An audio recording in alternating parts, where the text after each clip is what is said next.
Dharmasya Glanirbhavati Bharata Abhyutanama Dharmasya Taratmanam Shridamyaham Yada yada hi dharmasya Glanirbhavati Bharata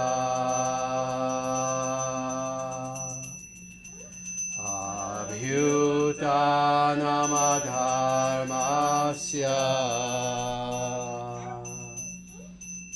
Taratmanam Shrijamyaham.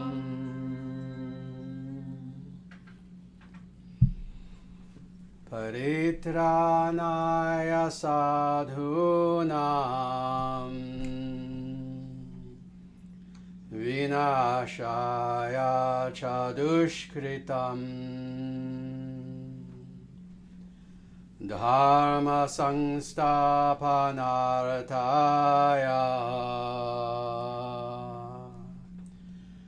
Sambhavami Yuge Yuge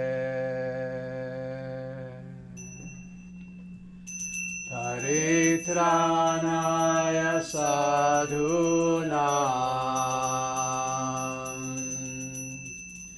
Vinashaya chadushkritam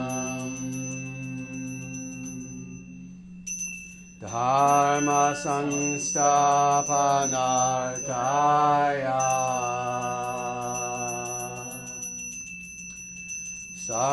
Sambhavami Yuge Yuge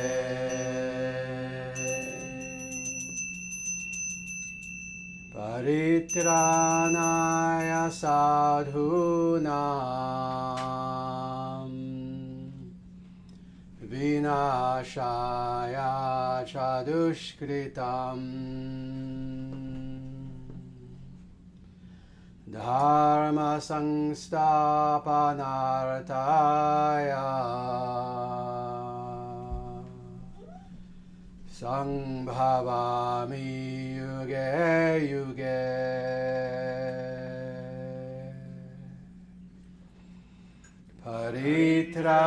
Paritranaya sadhunam Vinashaya chadushkritam Dharma Sangstapanarthaya Sambhavami Yuge Yuge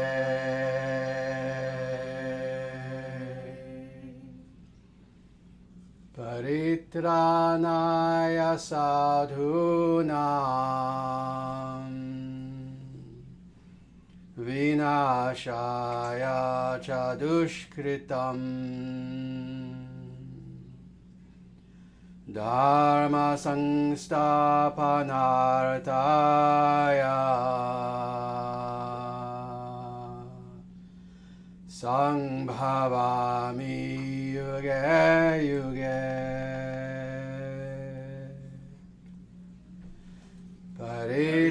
Paritranaya sadhunam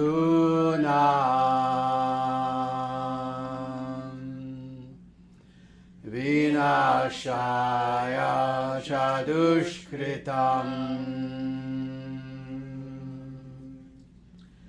Dharma Sangstapanarthaya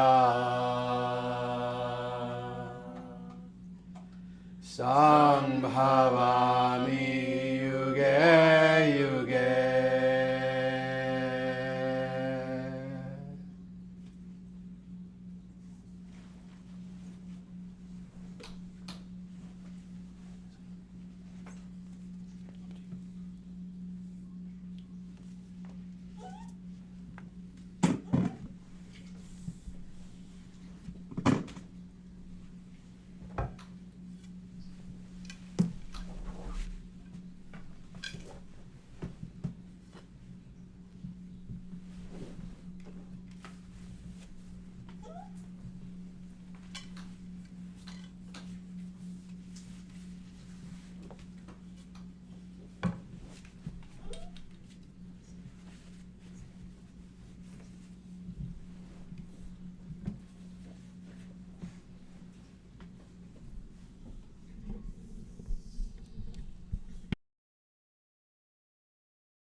Jaya Shriman Narayana.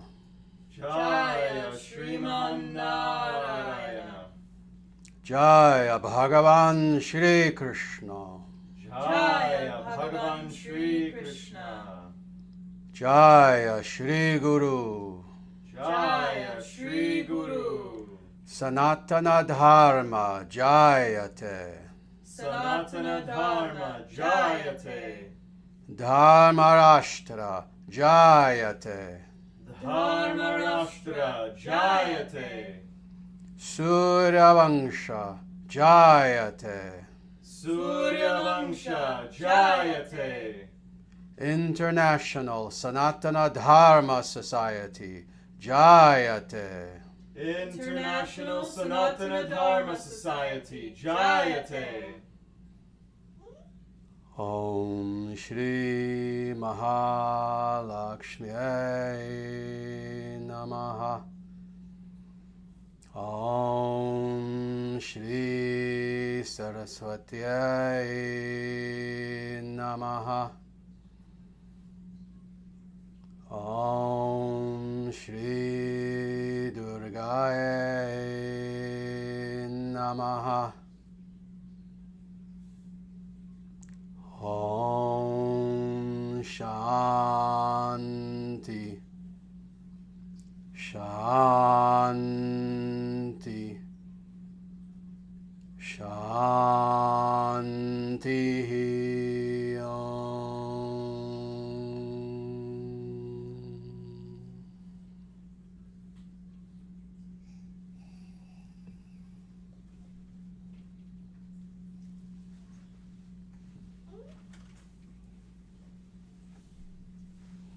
Very good. Welcome everyone. Namaste. It is absolutely my pleasure to be here with you on this Sunday, May 18th, as we have our live satsanga here in our beautiful temple in Omaha, Nebraska, the world headquarters of the International Sanatana Dharma Society. And as we have this live streamed throughout the entire world, and we know that we have people here, again, from all over the world, literally from every continent, and we welcome you. We welcome you here with us today. Before we begin, actually, let me just say, if people don't mind, if you can, please feel free to share the link to this. I'm shutting off my phone right now, just making sure it's off.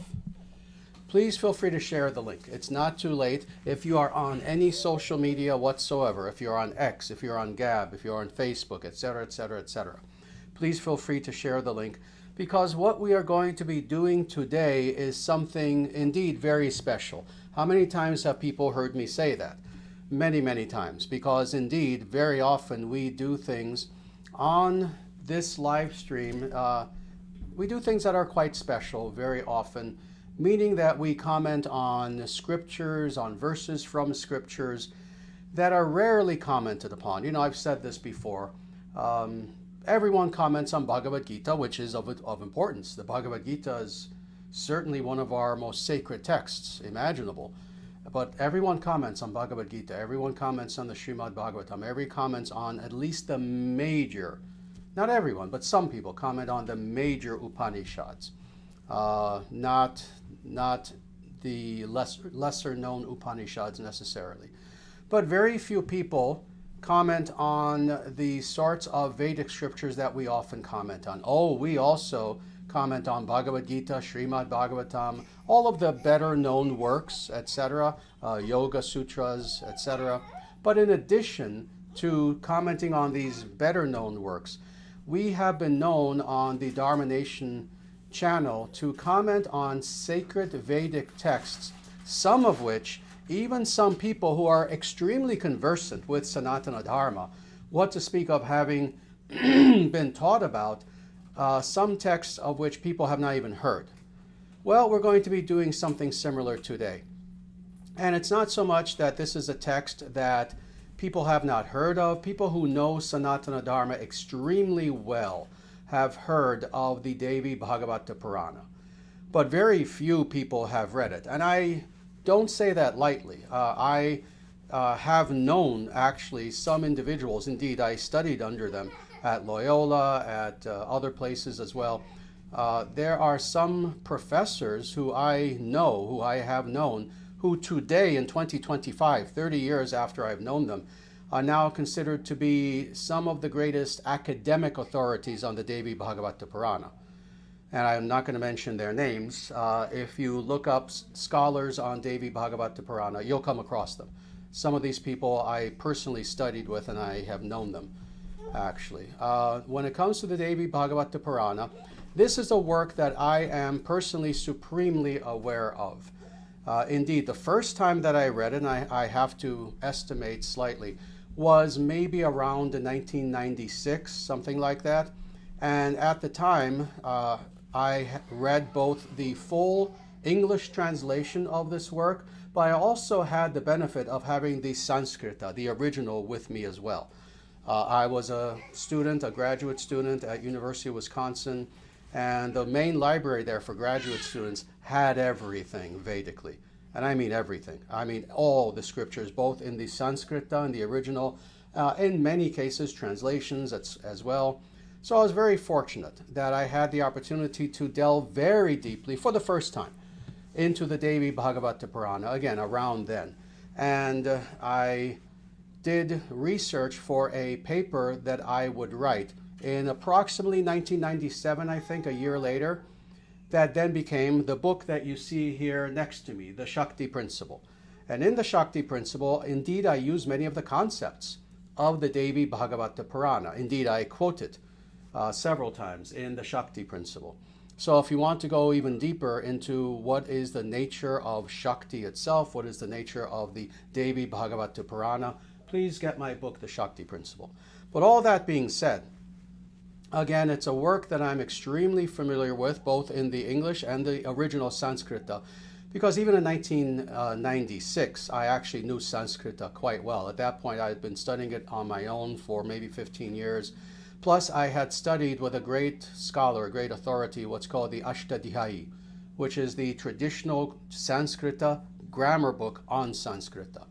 So before I even started graduate school, I had a very good working knowledge of Sanskrita. So that's why I began reading this work in around 1996 or so, something like that.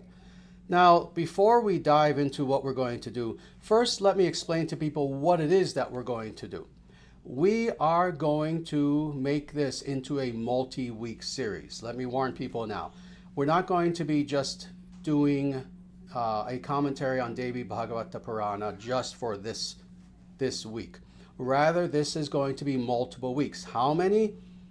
You know, a guru does not put an end date on commentary like this. It might be 8 weeks, it might be 6 weeks, it might be 10 weeks, it might be 6 months. I don't think it's going to be 6 months. But the point is, we're going to take as much time with it as we need to. And let me tell you, we're going to be looking at a massive section of the Devi Bhagavata Purana. If you look in the description, you have about 10% there, because we couldn't fit the entire thing in the description. There's a limit. So we have about 10%, the first section that I'm going to be talking about today. And again, when we get together next week, the week after, etc., then we will be including the verses that we will be looking at with that week's description. So what you see here is only what we're doing today, and that's it. But again, the future will have all the rest of the verses. All together, we're doing the 9th canto, chapter 1, verses 19 to 40. So it's a lot that we're going to be going through. So again, keep this in mind. We're going to be doing this for week after week after week until we're done this commentary. Now, before we even jump into the commentary, I need to speak about the Devi Bhagavata Purana a little bit. And again, I'm an expert. I can say that on the Devi Bhagavata Purana. I've read the Sanskrita, I've read the English, actually now several times. Indeed, I began reading the English again in preparing for this. I don't know, maybe a month ago, 2 months ago, something like that. And again, I've written about this topic. I've studied the topic with some of the world's leading authorities on this scripture. Again, I won't mention their name. If you look up the world's leading authorities, you'll find them. Those are the people I studied with. Some of them, not all of them. So indeed, I know this work extremely well. So I want to comment on this a little bit to do several things. To set up the spirit in which we are going to be examining the Devi Bhagavata Purana, number one. Number two, to dispel some myths about the Devi Bhagavata Purana that have arisen only in the last, maybe 100 to 200 years as a direct result of Western atheistic academia, all of which has a polemic bent to it, always has, and that is to denigrate Sanatana Dharma. Let me make this clear. The vast majority of Western, especially, but now also Indian, who have been influenced by the Western academicians, see it as their duty to destroy Sanatana Dharma. In their case, they try to do it academically, and this has been the case since the so-called Indologists, so going back 200 years or so. And as a result of their malevolent work, there are a lot of myths about not just the Devi Bhagavata Purana, but as we know, all of Sanatana Dharma. There are a lot of myths about Sanatana Dharma that now need to be dispelled. And let me just talk about several of them that apply really to all the Vedic scriptures, but then specifically to Devi Bhagavata Purana. So, first of all, there is the idea that the Vedic scriptures do not speak with one voice, that they are actually at war with each other. Now, of course, why this begs the question. Why, of course, would academicians say this? Well, because, of course, it is their contention that the Vedic scriptures are just like any other books, written by dishonest people. In fact, in the mind of academicians, the fact that it was religious people who wrote the scriptures, by definition, makes the writers dishonest and the scriptures dishonest. This is how Western academicians think. And this is the way in which they have interpreted the scriptures, that the scriptures do not speak with one voice, rather it's one warring faction of religious fanatics fighting against another faction of religious fanatics, and each of the Puranas, each of the Upanishads, the Mahabharata, sections within the Mahabharata, the Ramayana, and on and on and on. All these various scriptures just represent different factions of religious Hindu fanatics throughout the last several thousand years who are just at war with each other and trying to prove their point. In other words, in a very dishonest, anachronistic sort of way, the Western academicians have ascribed as the motivation to these very ancient rishis their own motivation. In other words, when you look at academia today, what do you find? You find what they describe.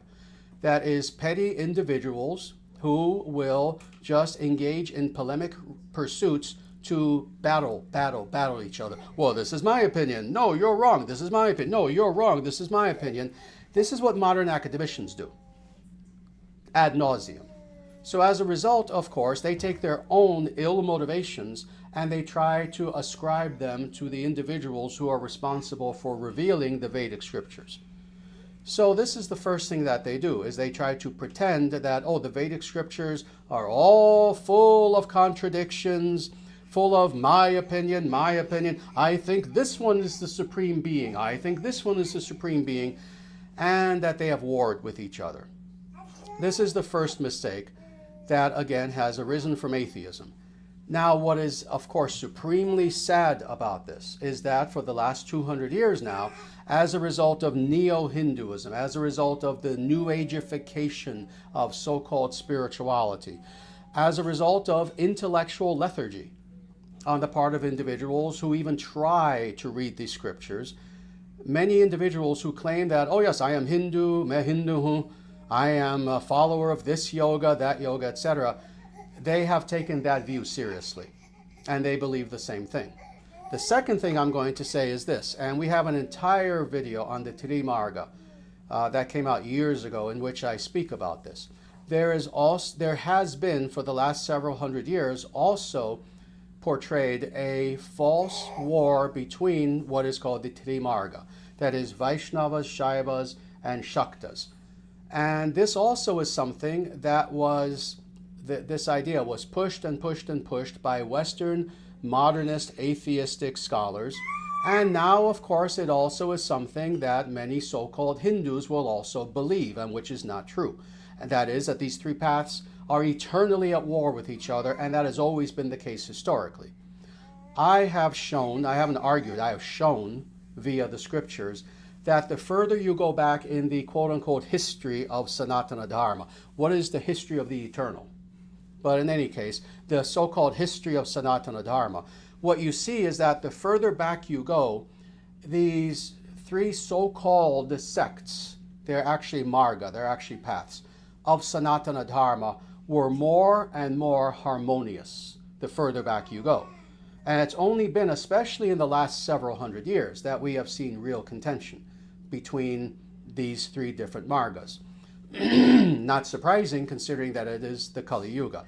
But more importantly, as an extension of this false idea, again, first pushed by Western atheistic materialists, there is also the idea that when you look at the scriptures, you are going to see some scriptures that are quote-unquote Shakta oriented, some scriptures that are quote-unquote Shaiva oriented, like Shiva Purana. You'll see some that are quote-unquote Vaishnava oriented, etc., etc. This is a recent idea. Again, the last roughly 200 years. If you go back to the original commentaries, if you go back to the most ancient commentaries on the Vedic scriptures, such a division is not mentioned.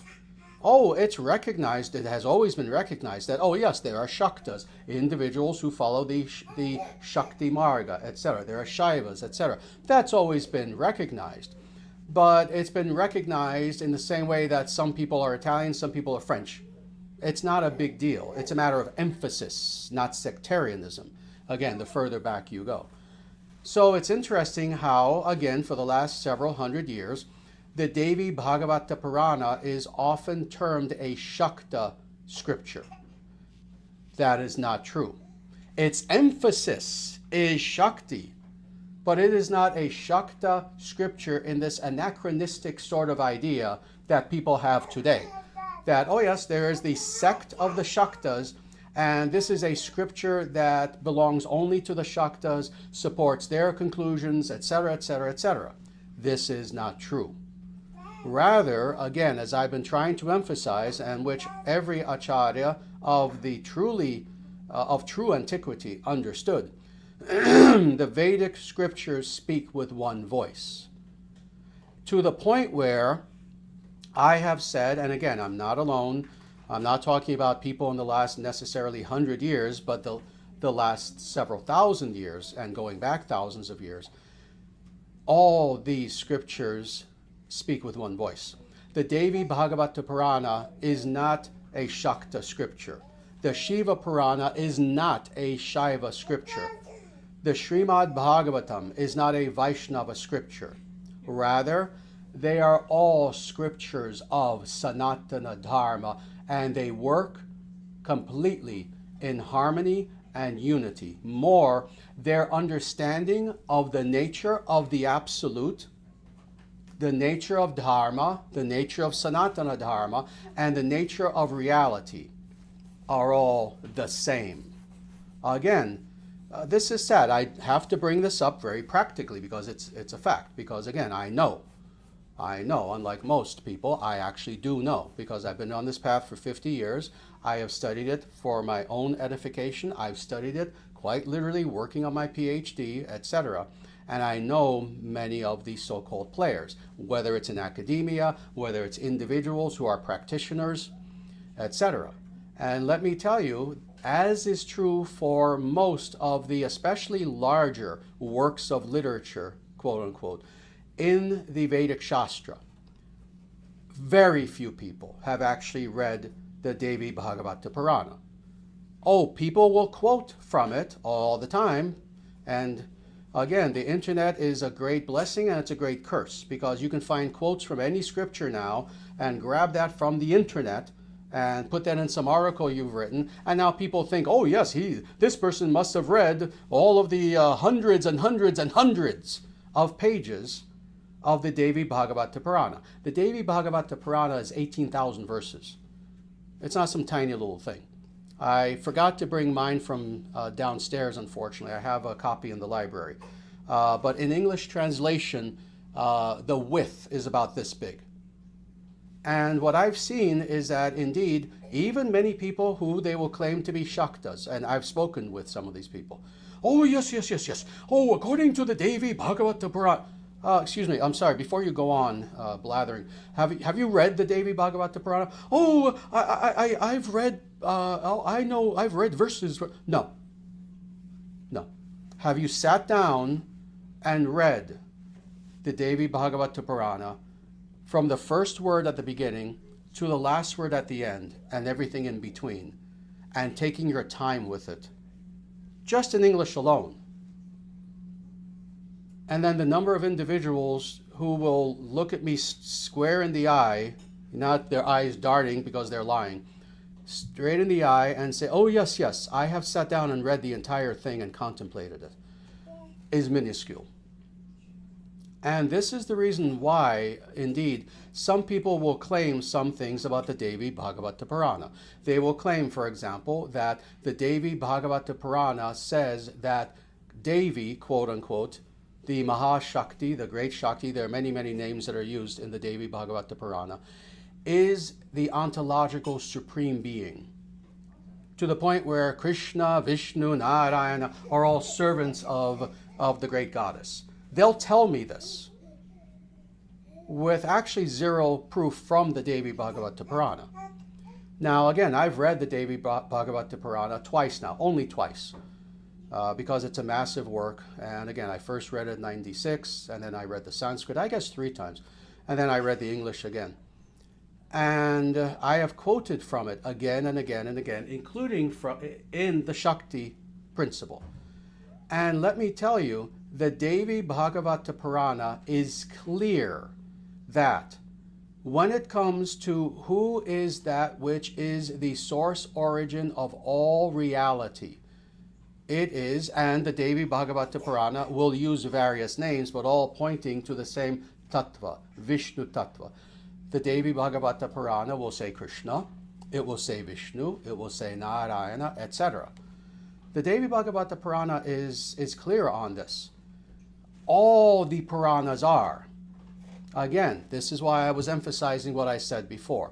The Vedic scriptures do not contradict each other. This is an idea that has arisen in the last 200 years from atheistic scholars, and now so-called Hindus, of course, worshiping Western scholars, take that seriously. The Vedic scriptures, in fact, let me go deeper. If we are followers of Sanatana Dharma, that means that we use as our source the Vedic scriptures. That being the case, we understand that the Vedic scriptures are perfect. Understanding that the Vedic scriptures are perfect, we understand that they speak perfectly in one voice. There is no contradiction. Oh, here's one scripture. The highest supreme ontological reality, the source of all things that is spoken of in the Brahma Sutras, is a big blue cow in the sky. Oh, another Vedic scripture. No, it's actually aliens. Don't you know? Another Vedic scripture. No. We understand the Vedic scriptures do not do that. Rather, they are in complete agreement as far as all of the things of importance, really everything, but especially the things of importance. Now, why is it that a Devi Bhagavata Purana even exists in that case? Because indeed, the emphasis of the Devi Bhagavata Purana is precisely what is said in the very word itself, the very term itself, that is Devi. I've spoken about this before, something that when we're looking at English literature, it's interesting. It's easy for us to understand this, but then when we get to Sanskrit literature, people's minds become fogged and boggled. It's a very strange phenomenon to me. We understand specialty in literature. We understand that the goal of one book is not necessarily the purpose and the goal of another one, or another one, or another. We understand that in English literature, right? We understand if you go to Barnes & Noble, there is a history section, there is a philosophy section, there is a science section, there is a biology section, there is indeed a literature section, a fiction section, etc., etc., etc. Well, it has always been the same when it comes to the Shadarshanas, the 6 schools, primary schools of Vedic philosophy. They all have their own emphasis. It's also the same with the Vedic scriptures. when you look at one scripture, let's say Rig Veda Samhita versus Brihad Aranyaka Upanishad versus a Dharma Shastra, Manava Dharma Shastra versus the Srimad Bhagavatam versus the Devi Bhagavata Purana. And yes, of course, I can go on and on for the next hour like this. The purpose of each scripture is slightly different. That doesn't mean that the fundamental understanding of reality is different. No, the Vedic scriptures are in complete agreement, but the emphasis is different. What is the emphasis of the Devi Bhagavata Purana? Devi. That is the feminine aspect of God, the feminine Shaktis of God. That is why this scripture exists, is to exalt, to extol the worship of the feminine aspects of God. That's it. Now, of course, what has happened for hundreds of years now is that people have not understood this. And they have come to the conclusion that, oh, yes, the Devi Bhagavata Purana is saying that Devi is God. And that's it. We have to start our own path and etc., etc. No, it's nonsense. It's absolute nonsense. Devi, in her various forms, are found in almost all the other Vedic scriptures. Keep in mind, again, this is the argumentation of the atheist scholars. Oh, the Srimad Bhagavatam, that's a Vaishnava Purana. The Devi Bhagavata Purana, that's a Shakta Purana. Again, seeing things in this artificial sectarian construct. Interestingly, however, you find praise of the various forms of Devi all throughout the Srimad Bhagavatam.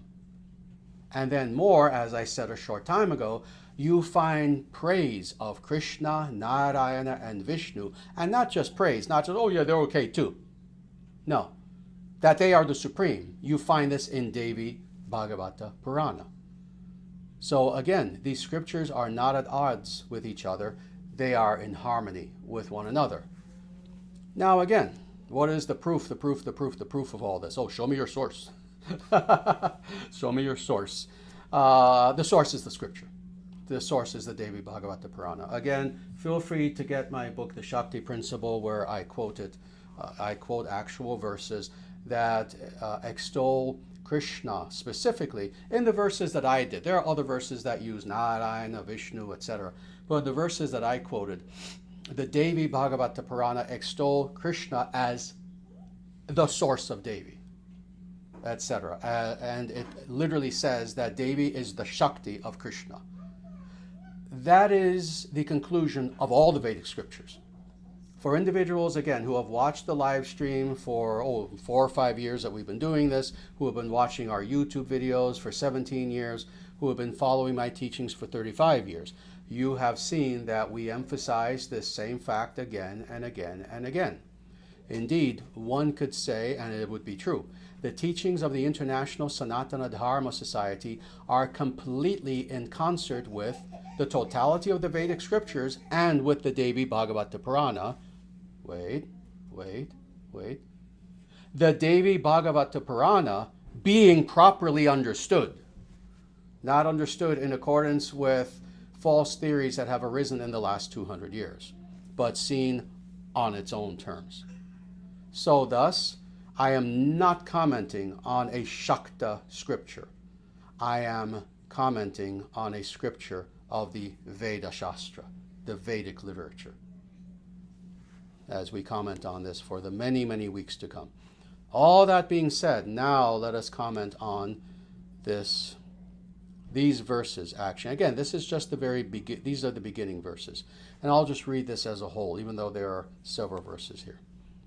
And the Devi Bhagavata Purana, again, this is in chapter 9, Canto 9, chapter 1. This great Devi is the personification of intelligence, sleep, hunger, thirst, shadow, drowsiness, fatigue, kindness, memory, varna, forbearance, errors, peace, beauty, and consciousness, contentment, nourishment, prosperity, and fortitude. She is sung about in the Vedas and in the other Shastras as the Mahamaya of the nature of the universe. In reality, She is the all Shakti of the universe, and she is the Shakti of Krishna. All these qualities are also mentioned in the Vedas. What is mentioned here is merely a fraction in comparison to that of the Vedas. She has infinite qualities. And indeed, and that's the end of the verse, and indeed, this is the Vedic understanding. Again, if you read the Shakti Principle, this book that I have written, I quote the Vedic scriptures, the Veda Samhitas, very specific. I quote all the scriptures in here. But I also quote specifically the Veda Samhitas, Rig Veda, Yajur Veda, Atharva Veda, Samaveda. I quote all these scriptures. And indeed, you find the goddess in many forms, many goddesses, let's say, all throughout the scriptures. You find Ushas, the dawn. You find Saraswati. You find Sri Lakshmi. You find Savitri. You find again and again all of these goddesses, Vagadevi, the goddess of voice, etc., etc. And as I've said, the goddess is omnipresent within the Vedic scriptures. Indeed, this is one of the things that makes Sanatana Dharma unique among certainly all religions today. That's definitely true. But even if you go back to ancient times, even if you go back to antiquity, let's say pre-Christian, pre-Abrahamic times, at that point, of course, all the religions emphasized gods and goddesses, gods and goddesses. This was true throughout Europe, this was true in Persia, this was true throughout North Africa, throughout Central Asia, East Asia, South Asia, on and on and on. It was prevalent throughout the entire world. However, the metaphysical understanding of what is the nature of the divine feminine attributes and Shaktis of God are brought to a height and a depth within Sanatana Dharma like no other religion that has ever existed, ever. You can look at all the ancient religions upon the face of the earth. Forget the Abrahamic religions. You can look at any of the ancient religions, and the metaphysical understanding of what is the nature of these goddesses, and truly ontologically and metaphysically, is astounding, to the point where this is a topic alone that you could study for years and years before you even begin to fully grasp it, actually. So indeed, everything that was said here, it is interesting, and not just here. Again, I've read the entire Devi Bhagavata Purana, and let me tell you, as a Vaishnava, I found nothing to disagree with.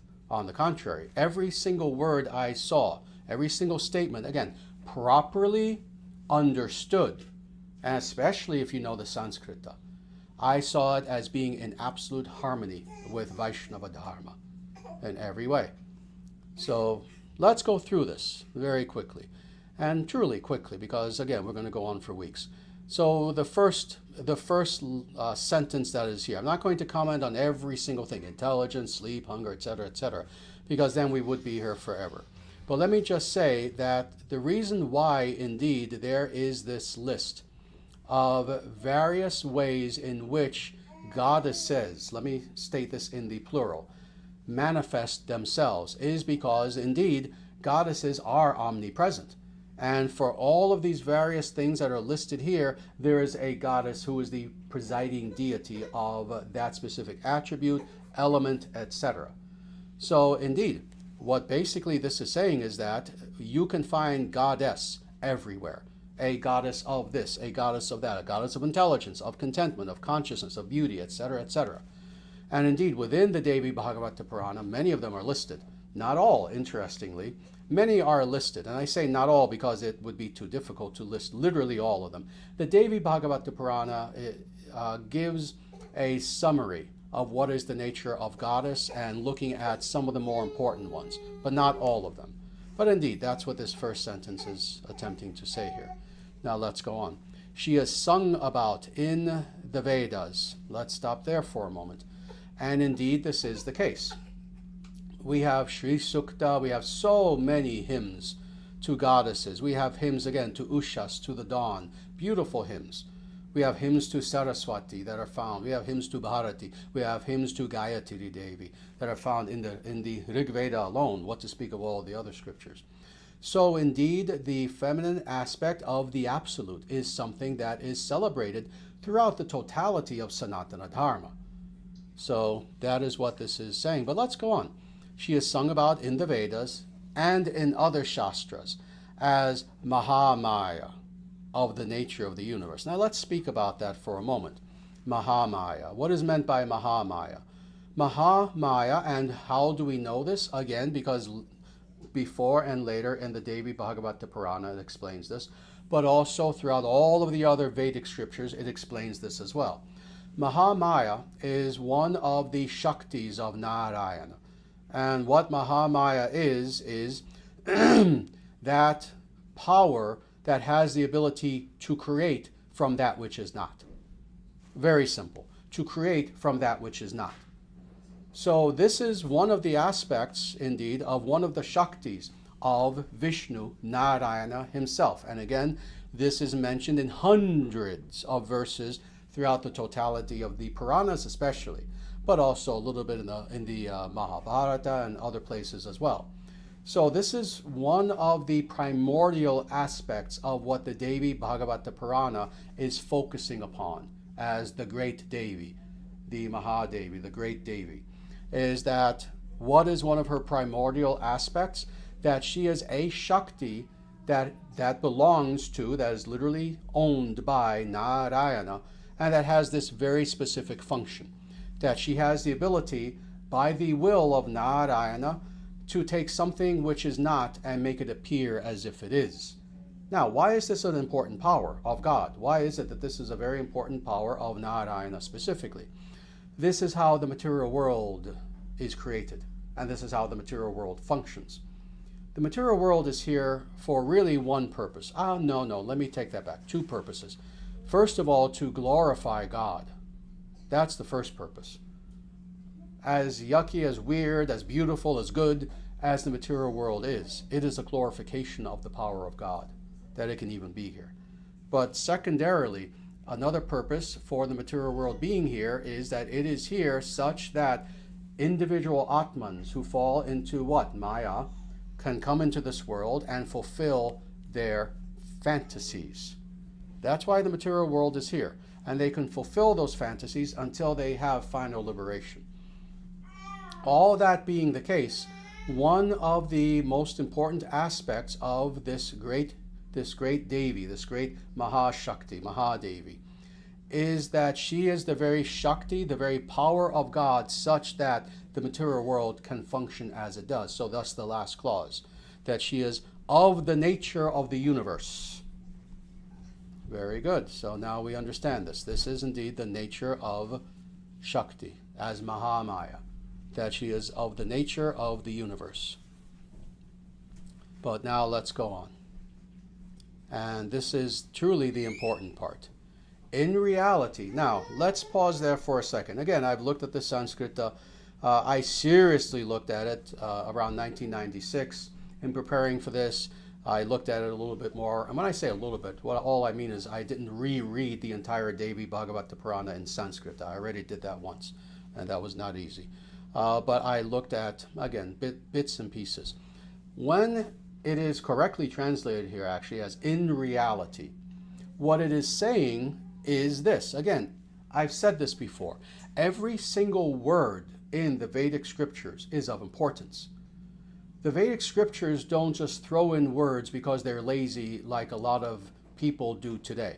Like, what's the big thing now? People in the last 30 years have forgotten how to speak.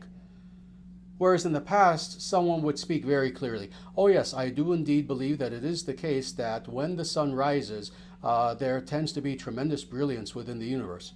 That's how an intelligent person speaks. How do people speak today?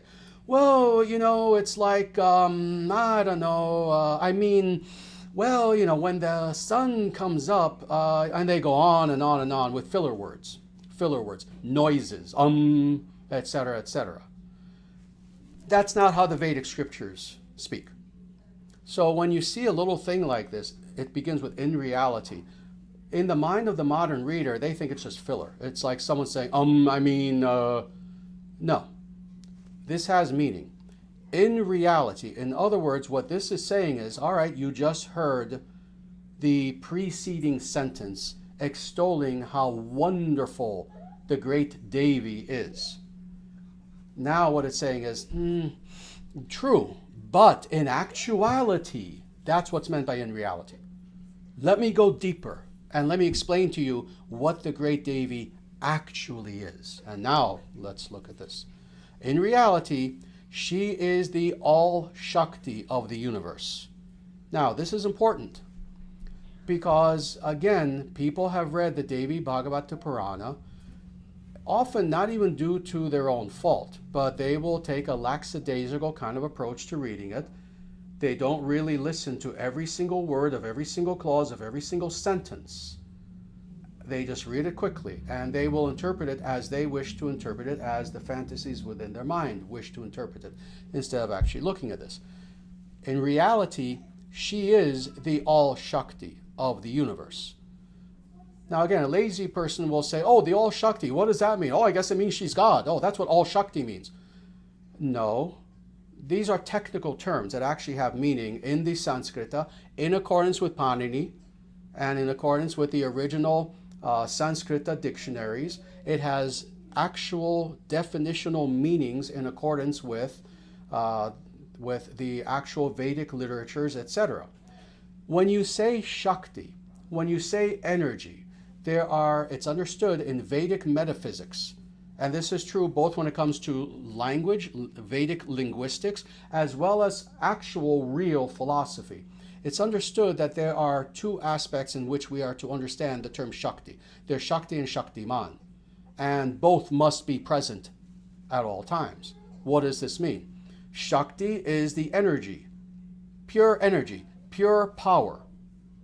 Shaktiman is that which is the controller of the energy, the conduit that makes sure that the energy doesn't just run amok and destroy all reality.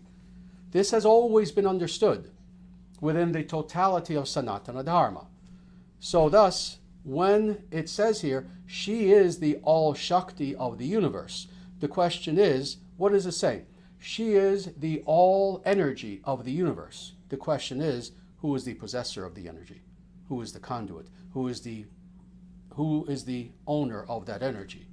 You see, even in common English, I have a lot of energy today. Oh, is the energy something independent from the I? No, there is the energy, there is the I. It's not another crazy sentence. A lot of energy today. No, it's I have a lot of energy today. The energy isn't just floating. This has always been understood by every serious Vedic philosopher. Again, not nobodies in the last 200 years. I'm talking about the traditional philosophers of the Shad-darshana schools. That you have Dharma, Dharmin. You have Dharma, that is, you have the essential attribute, and that which is the possessor of the essential attribute. You have Shakti, you have Shaktiman. You have the energy, you have that which is the possessor of the energy. With this understanding, now we see how this little clause itself works in conjunction with the totality of all the other Vedic scriptures, including the so-called Vaishnava Srimad Bhagavatam, the so-called sectarian Vaishnava Srimad Bhagavatam. The understanding is the same, that the great Devi is indeed the all-Shakti of the universe. It is that primordial energy, the great Devi being the personification of that, the actual personality behind the impersonal energy in energetic form. It is the energy by which all material reality, i.e., a Brahmanda, a universe, is informed, such that now we can make sense of it. But more, again, it is understood that that is the Shakti, that is the energy of Narayana. So, let's go on. In reality, in actuality, what is she? She is the all-Shakti of the universe, and she is the Shakti of Krishna. That is the exact Sanskrita. I will challenge anyone out there. Have fun. Find a university library, graduate school library, where they have the actual Sanskrita text. Find this exact verse. The name is Krishna. This isn't made up. So, she is the Shakti of Krishna. Krishna, we understand, being the Shaktiman. She is the Shakti, he is the Shaktiman. She is the power, the energy. He is the possessor and the controller of the energy. That being who makes sure that the energy isn't like some ball of lightning, just kind of going in a havoc kind of way, destroying everything in its path.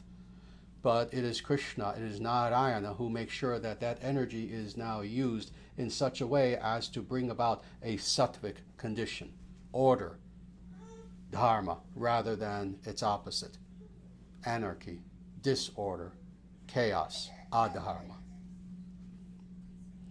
Very good. And let's go on just a little bit more, and then we'll end with this.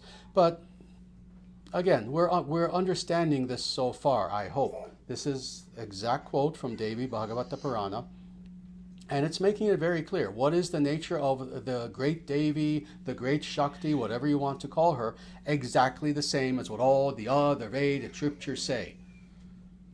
That indeed, she is that primordial Shakti. She is energy itself, which then becomes informed.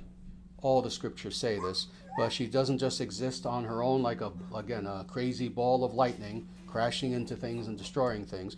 Rather, she is the energy of. She is the energy of, the possessor of that energy. I am the possessor of my energy. If I say one day, I have a lot of energy today, or if I say, oh, I don't have so much energy today, it's my energy. It's my energy. So by definition, it is the same whether we're speaking of the microcosmic or the macrocosmic. Whose energy is the question to ask? Whose energy? But then it goes on. Now, again, extolling the virtues of Shakti Devi, because this is what the Devi Bhagavata Purana is focusing on. All these qualities are also mentioned in the Vedas. Absolutely true.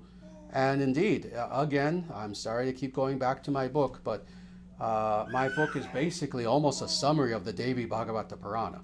When you read the Shakti principle, what you see is, indeed, I talk about all these various divine attributes of Shakti. And I quote scripture after scripture after scripture. She is beautiful, she is wise, she is powerful, she is this, she is that, and on and on and on. So this is quite true, that all these qualities are also mentioned in the Vedas. Now let's go on. What is mentioned here is merely a fraction in comparison to that of the Vedas. Oh, absolutely true. Indeed, I've said that already. That the Devi Bhagavata Purana, even though it's 18,000 verses in length, which is pretty big, is a summary. Actually, it's only a summary study. So in even extolling and even enumerating what to speak of extolling, to enumerate is easy. To extol takes a lot of time. In enumerating or extolling the divine qualities of Shakti Devi, of the great goddess. Oh, even the Devi Bhagavata Purana explains itself that it can only do a fraction. So this is indeed something that's accurate. She has infinite qualities, and this is true. Her qualities are infinite. And now, why is this the case? Oh, we're not going to go too deeply into this now because we just don't have the time. On the contrary, for the next several weeks, we will be going into very in-depth precisely what is the nature of the Mahadevi, Mahashakti, of this great goddess, generally speaking. We're not going to stick to the general. You see, it's interesting. I've said this many times before. People who are either not quite honest or not quite intellectually equipped, they love the general statements, general. That's why they'll even say, some people who consider themselves modern-day Shaktas, who, again, they've never even read the Devi Bhagavata Purana, they will say very general things. Oh, the great goddess. Very general. That's kind of like saying, the great God. I worship the great God. All right, well, what is the nature of God? What do you mean by the great God? That can mean an infinite number of things, most of which will be wrong, some of which will be right, a few of which will be dead on right. Well, this is true when speaking about God. This is true when speaking about the great goddess as well.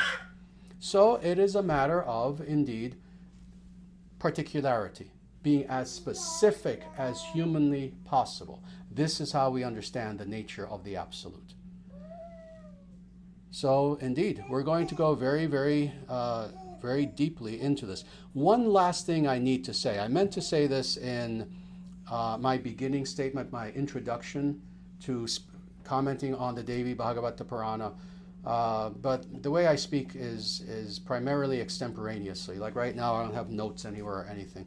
But there's one thing I forgot to mention that's also very important in understanding the misinterpretations of the Devi Bhagavata Purana, Devi Mahatmya, other works of literature that are claimed to be exclusively Shakta works. And this is something that's very important. It's another problem with anachronism. And that is this, that sadly in the last, 200 years, but exponentially and increasingly so, of course we know this is especially the case throughout the 20th century, now into the 21st century, it's become radically the case that people will often view these works through the eyes of modernist, atheistic, materialistic, political ideology of feminism. So today, when many individuals, modern day writers, people who put up their YouTube videos, etc., when they even attempt to say something about the Devi Bhagavata Purana, it is through a modern, feminist, girl boss kind of lens. You cannot do this. Feminism is meaningless within the context of the history of ideas. Feminism is something radically recent that does not apply to the ancient world, that does not apply to ancient literature, that does not apply to religion, that does not apply to Sanatana Dharma, that does not apply to the Vedic scriptures. It's like trying to take anything that's modernist, let's say emo music from the early 2000s, and trying to artificially graft that onto the Bhagavad Gita. Oh, you know, Arjuna was quite depressed. You know, he was the first emo. Let's write our dissertation on that.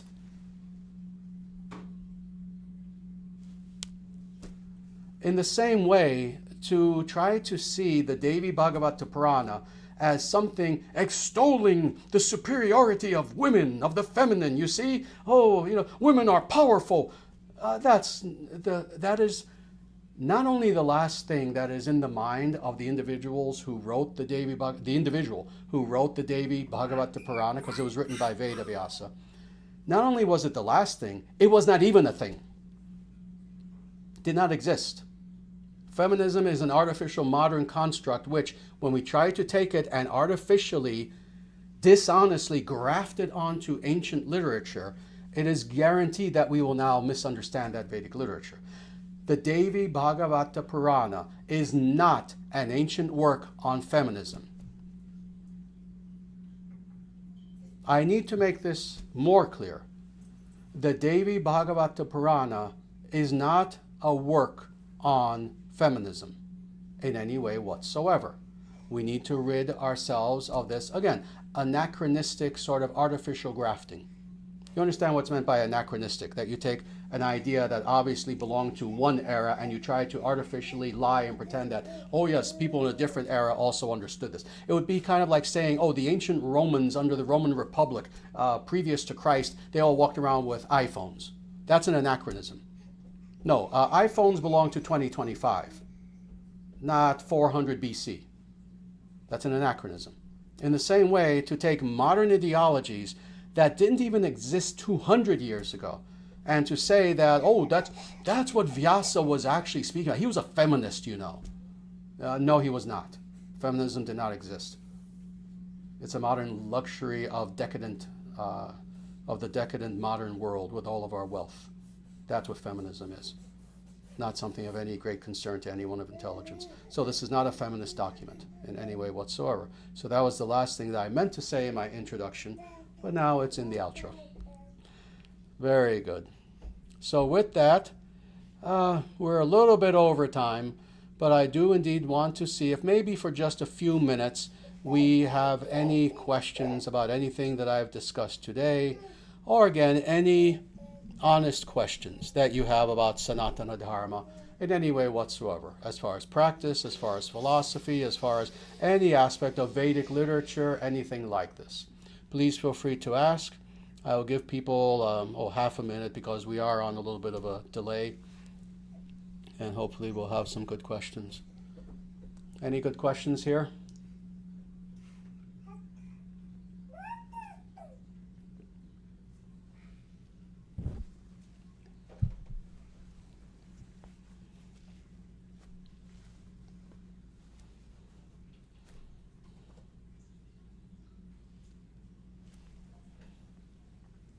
Again, we are on a little bit of a delay, so we'll give people a little bit of time. I see some wonderful individuals who are here in the chat, and namaste to all of you. Oh, we have a lot of comments here in the chat from people, most of whom I know. That's absolutely wonderful seeing all of you here. Any questions here in the temple?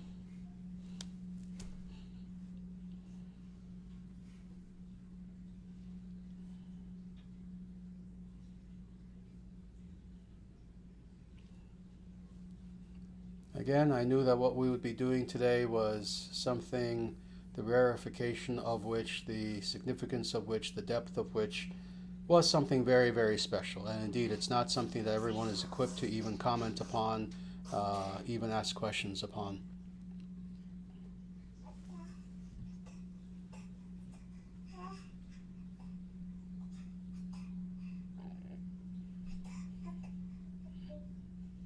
Very good. Very nice. Here is a question. Namaste, Guru Maharaja. Concerning the Devi Bhagavatam, can you explain why the events surrounding King Parikshit are so different compared to the Bhagavatam? Thank you. Oh, I just lost the question because now more things are coming in. Give me 1 second to go back to that question. Yes, several things to be said. First of all, again, mistranslation. Let me explain, and this is why it was, when I first read the Devi Bhagavata Purana, this is why it was so important for me to also read the original in Sanskrit. Is because, unfortunately, the translations of this work specifically, this is true for many Sanskrit works, but with this one specifically, the translation is quite bad. It's very, very bad. And indeed, I've read the Sanskrit, so there are many things which seem very subtle, but which can change a story entirely.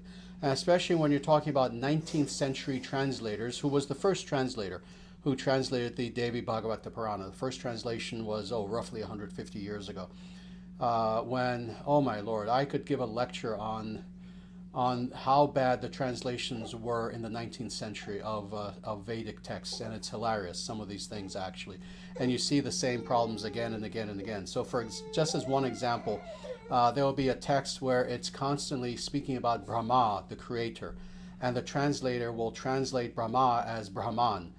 So the whole time you're thinking, oh, this is actually God speaking, and it's actually not God at all. It's actually the secondary creator, and things like this. So one of the problems is bad translation. The other thing is this, that not one specific Vedic scripture has all the stories of any specific personage. And I've talked about that before. You can have Krishna, for example, who is, of course, a personage. He's an avatar. And you'll find his story to an enormous degree in the Srimad Bhagavatam, especially in the 10th canto. But then you'll find things about Krishna that are not in the Srimad Bhagavatam in other scriptures. Is it contradiction? No, it's addition. There are more things, more knowledge about Krishna, etc. It's not that they are contradiction. The same thing with Parikshit. But again, that coupled with the fact that the translation is bad as well. So that is what explains how there might be some differences that seem to be there. Very good.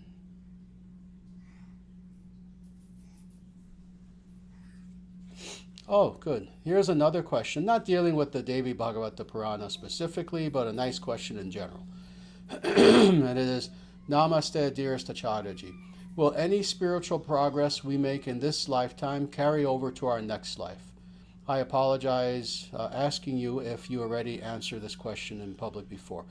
I have answered it, but it's perfectly fine to ask it again and again, actually, because it's an important question, and not everyone knows the answer necessarily. The answer is that yes, when an individual makes spiritual progress in this one specific lifetime, that is one of the only things that is carried over into the next life. There are several things that are carried over, actually. But especially when it comes to serious, real spiritual progress of any sort. That's something which, when we leave this body, when we die, and then we reincarnate into another form, that's something that we do not lose. The Bhagavad Gita makes this clear, not just the Bhagavad Gita. This is stated actually many places, in addition to Bhagavad Gita. where whatever progress we've made, let's say, just to use a numerical, very simple numerical example, let's say that, here is from 0 and the top is 100, 100 meaning actual liberation. Well, let's say a person made this much progress in this lifetime, whatever that is, 5%, 10%, something like that. Well, when they pass away, as soon as they begin spiritual life again, they start from there. They start from wherever they left off, 5%, 10%. It's not like it's an absolute reboot and, now we have to start all over again. No, spirituality is something that is retained when an individual leaves and they go on to their next life. If they don't achieve liberation in that one lifetime, then whatever they have achieved, that they will continue with in their next lifetime. So it's something that's absolutely wonderful. It's very nice for individuals to know this. That, all right, let's say that I seriously devoted a lot of my time. Maybe I wasn't a full-time monk living in an ashrama somewhere, but let's say, I devoted a nice amount of my time to making spiritual progress. And, stating this, with all humility, I know, I've made some progress, etc., and it's been very nice. But now I'm on my deathbed and I know I haven't achieved liberation. What happens? Isn't it nice to know that wherever you go on to your next lifetime, you'll start from there? It's not that you have to start from the very beginning. This is the mercy of God. This is the mercy of Krishna. So indeed, that's the answer that Krishna himself gives, etc.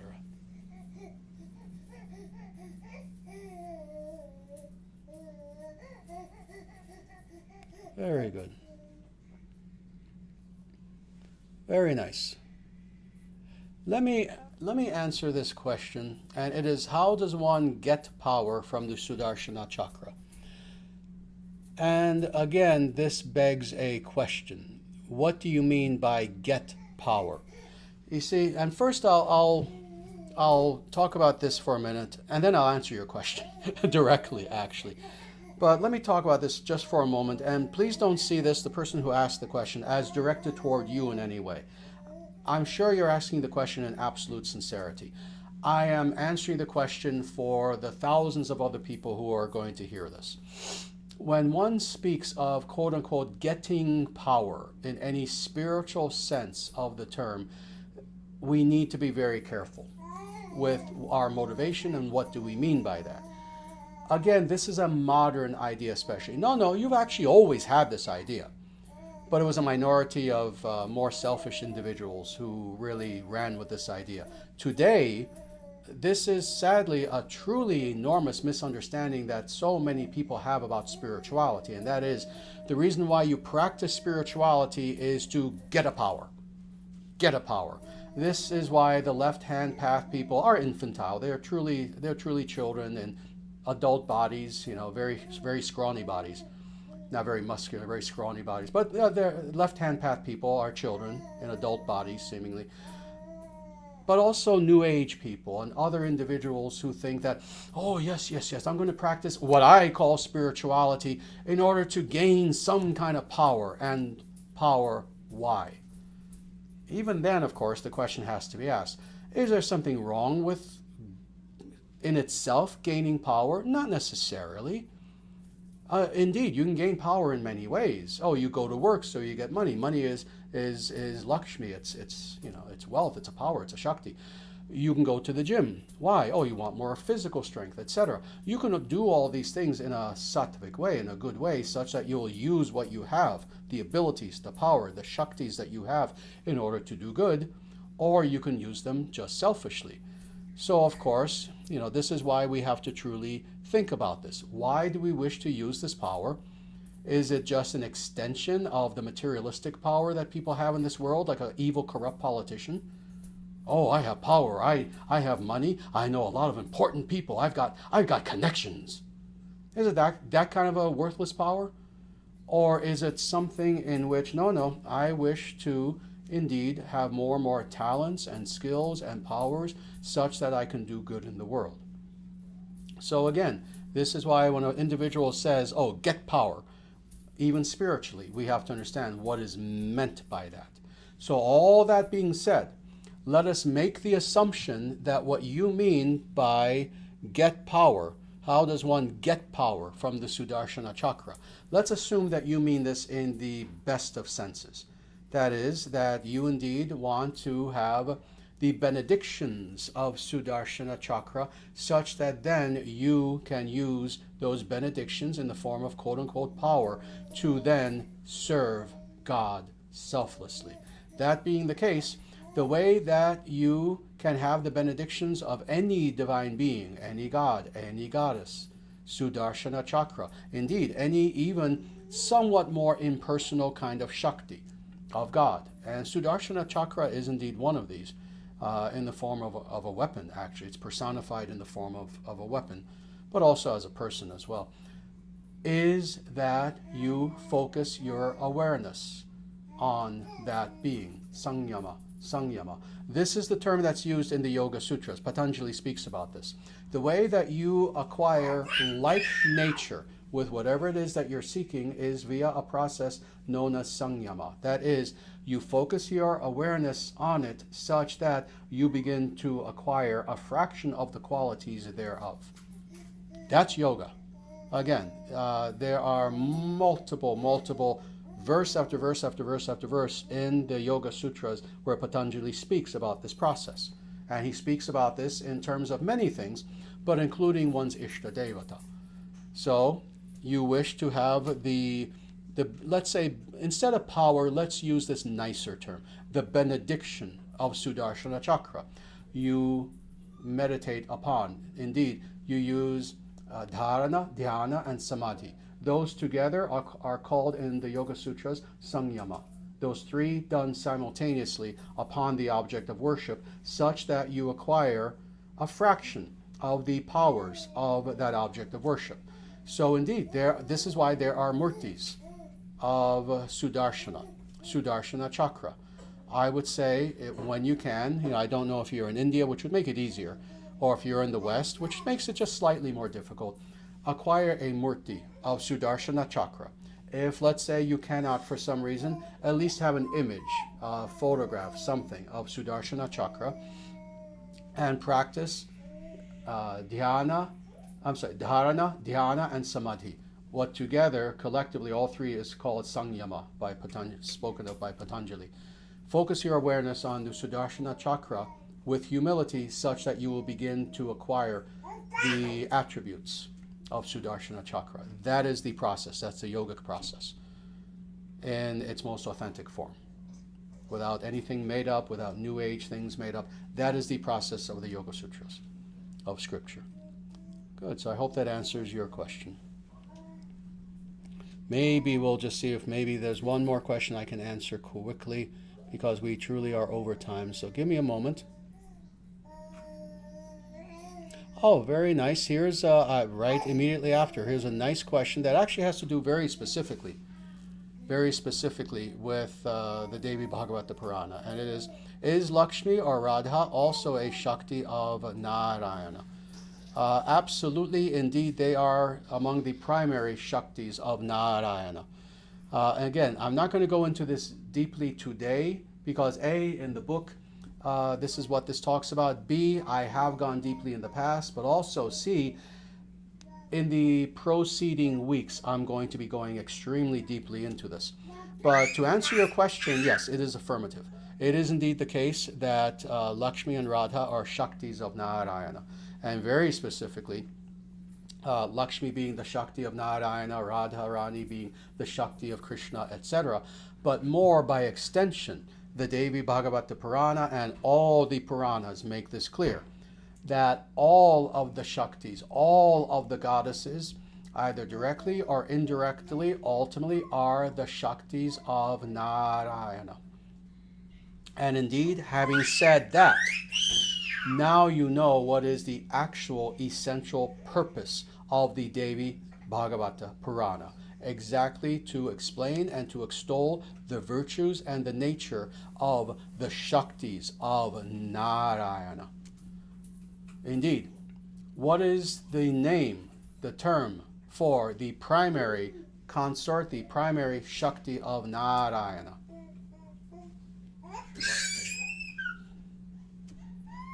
Yes, but what is the primary? What do we call God? Oh, Shri. More. Shriman Narayana. Shriman. Very good. This is the highest appellation of God. This is the highest name of God in Sanatana Dharma. Not just Narayana. Shriman Narayana. Shriman Narayana. Shriman is, in actuality, it serves several functions Sanskritically as far as the grammar. But truthfully, it is also the name of the primary Shakti and consort of God. That is, of the Shakti of Shaktiman, of the Supreme Absolute. And that is, Shriman is pointing to the goddess feature, the feminine feature of God. So thus, this is why we know God not just as Narayana. Oh, we will say that for short all the time. Nothing wrong with that. Because even in English, even if you have this proper theological understanding, it's an encumbrance to always say, oh yes, God is God. Oh, I'm worshiping God as God. No, you just say God, I'm worshiping God. In the same way, it's fine to say Narayana, but in actuality it's Shriman Narayana, Shriman Narayana. This is how we address God. So indeed, I hope that answers the question. Very good. Well, sadly, I'm going to stop here for now because we've been going on for well over an hour, almost an hour and a half. But indeed, I hope that you will find what we are going to be doing for the next several weeks to be, not just interesting, but spiritually edifying. Again, we don't do these talks just because, they're interesting. You want interesting, there are many interesting things in the world. How a mountain develops and forms and grows over millions of years. Oh, that's interesting. There are many interesting things in the world. The reason why we do these live streams is to be edifying spiritually. In other words, to help individuals to grow spiritually, yes, in their understanding, but also especially in their experience of God. So all that being the case, again, this is just the beginning, and we're going to go deeper and deeper and deeper. So with that, namaste. Thank you for listening to my discourse. And before I leave you, just a few things that I want to mention that I often do. First of all, especially if you're new here, if you're not new, then you should have already done this. But if especially you are new to our channel, please feel free to join our Discord server. It's the Dharma Nation Discord server. I'm sure that the link has been put in the chat.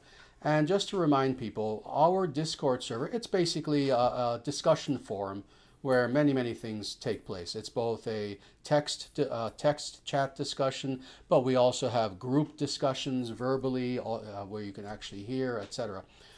The point of our server is something different from every other server on the face of the earth. And that is, we always remind people that when you join our server, please keep in mind that what you are doing is, in a way, joining an online temple. And what does that mean? In the same way that you enter a temple, and that is a place where you can worship, where you can grow spiritually, where you can learn more and more, etc. In the same way, when you join the ISDS Discord server, you must approach it in the same way. It doesn't exist for a chit-chat. You want chit-chat, play with TikTok videos or whatever. That's not what our server exists for. It doesn't exist for people to spew their own opinions and speculation. Well, in my opinion, me having read 2 verses of the Bhagavad Gita for the first time in my life a week ago, in my opinion, blah, blah, blah. That's not what it exists for. Rather, it is a temple. It is truly a temple. If you want to be in a place where you will join the company of hundreds and hundreds of other sincere devotees whose goal is to grow spiritually, and to grow in every sense. Philosophically, yes, but also in their own lives, to grow closer and closer to God and having that divine experience of God. Then please join our Discord server. When you go there, you'll find many of our senior devotees of the ISDS who, with great humility and patience, if you ask, again, sincere and honest questions, they'll answer your questions. They'll help to guide you. They'll help you with sadhana. They'll help you to grow in meditation, to grow in understanding the deeper aspects of puja and sadhana, etc., etc. So please join our Discord server. The other thing I want to say is, of course, as always, please visit our website, dharmacentral.com. dharmacentral.com. And it is exactly as it sounds. It is Dharma Central. It is a resource for individuals who want to, again, in the same way, grow spiritually, learn more about Sanatana Dharma. Also, finally, indeed, we have a 501c3 religious nonprofit. We are a tax-exempt nonprofit recognized by the IRS. And both federally, nationally, but also in the state of Nebraska as well. And we need your help always, because we have a movement. This is not just a live stream. This isn't just a, what would you call this? A live stream. This isn't a podcast.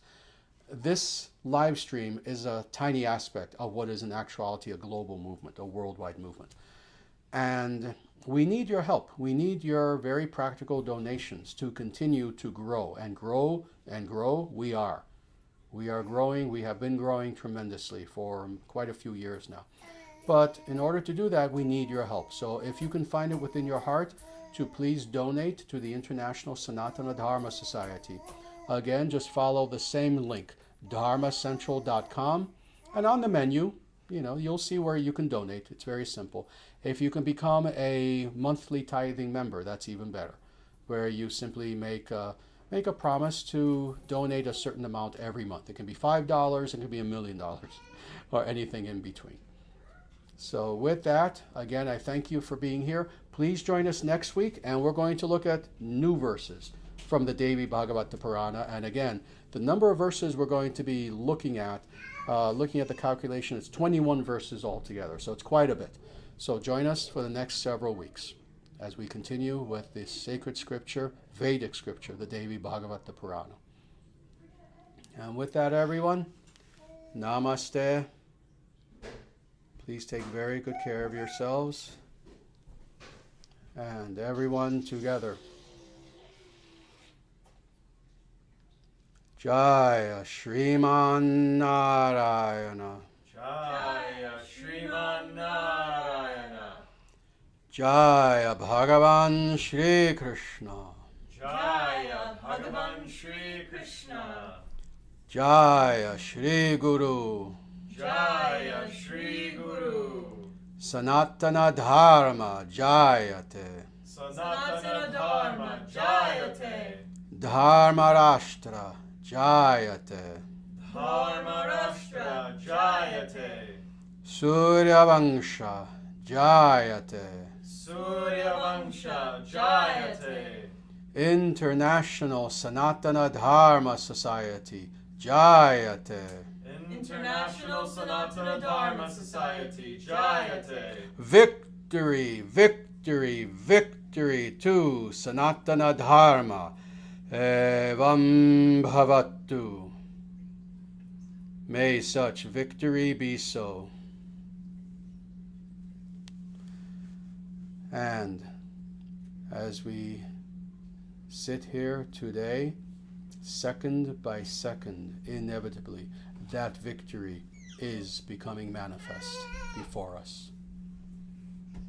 And everyone, I end in the way that I have been, and I probably will continue for the rest of 2025, and that is quoting Bhagavan Sri Krishna from the Bhagavad Gita, chapter 18, verse 66, when he says, Ma Shuchaha. Do not fear. Do not fear. Do not fear.